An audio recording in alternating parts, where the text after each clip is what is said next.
Alright, so can I get a show of hands? How many of you have heard the word Daca before and like the news and stuff like that? Okay, now can I get a show of hands? How many people actually know what it exactly means? Okay. So, according to the website ASCOA, DACA is defined by the Deferred Action for Childhood Arrivals Act, or the DREAMers Act. It was established in 2012 by the Obama administration, and it allows children that come to the U.S. at a very young age to live a peaceful life here as a dreamer. And according to the website, according to the website Newsfeed, dreamers actually come here and they actually help our economy because 90% of dreamers have a job, and actually one half of dreamers are organ donors.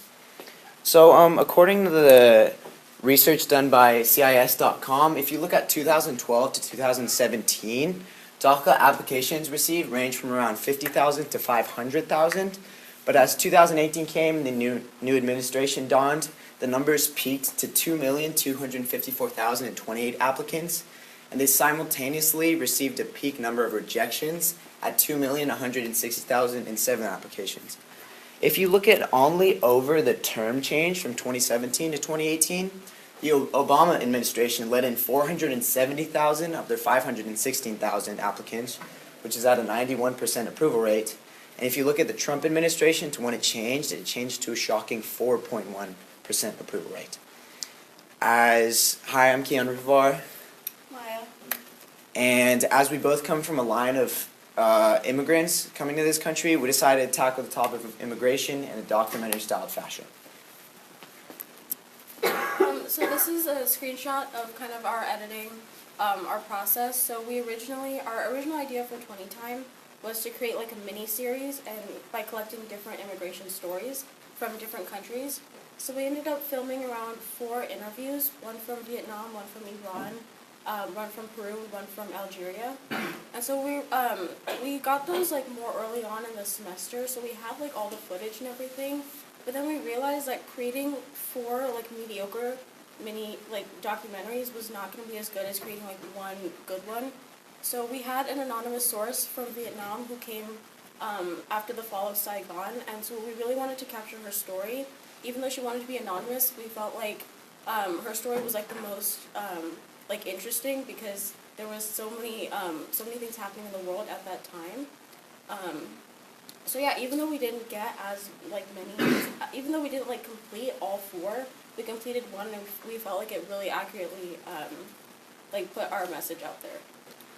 Yeah, so for this project, our learning process was a very failure repeat style, as for a lot of things in the documentary, we had to keep on going at them to kind of get the achievement that we wanted.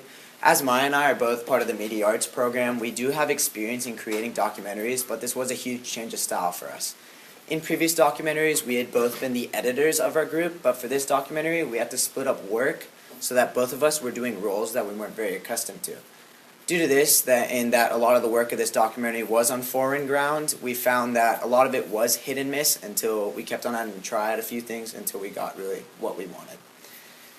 So, a majority of difficulties in this project in the beginning was first actually finding individuals who wanted to be interviewed and tell their story, because for a lot of people, their immigration story is kind of a sensitive topic for them.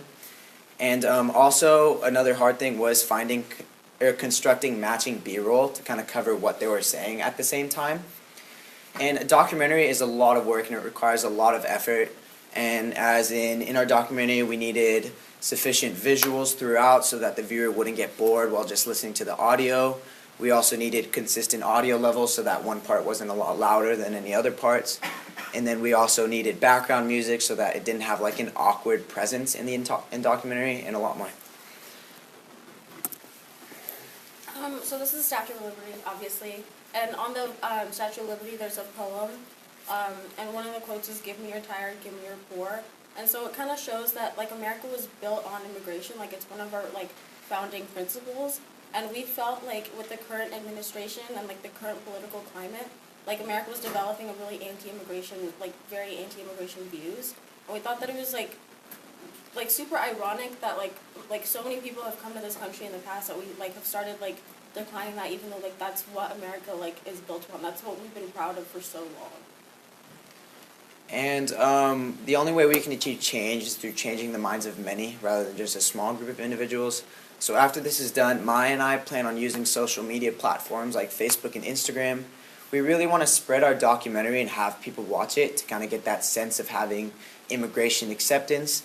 And also we want to change the word of immigrant to a word of welcoming rather than a word of disgust. Thank you so much.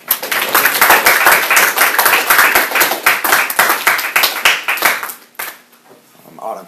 You say how you want to spread it on social media and stuff. Do you think you guys are going to work on incorporating the other 3 stories before you do that, or are you going to just do one story? So the thing that we found was that with our story, she kind of had the topic of coming for educational benefits, coming to like the land of opportunity.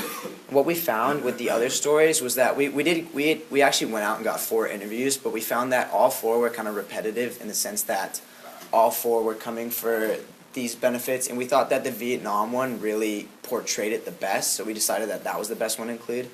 So I think having the other 4 would just be kind of repetitive in a sense because they're all kind of putting forward the same message. So, just to ask a question, on top of this question you just asked, but you said it was repetitive. Do you think that having a repetitive question would better help the message that immigration is messed up right now, or do you think it's just harming and not giving a strong message by not only having one person's story? I mean, I think to some point that it is helpful, but I think like eventually we'll probably release different like parts over time. But it gets like irritating when people are like constantly trying to drive a message. We wanted to take different angles, like why people come to this country. So as Keon mentioned, like our subject from Vietnam, she came for a better opportunity because there was a lot of turmoil in Vietnam. And some other people came for like education reasons, like job opportunities. So we want to just take like a super like 360 degree like aspect to this. Sorry. How or where did you find these people? Yeah, that was a big struggle, was finding people willing to like be on camera. So we reached out to different friends and family. We found our Vietnam subject through some students at school, and we both have mutual family friends.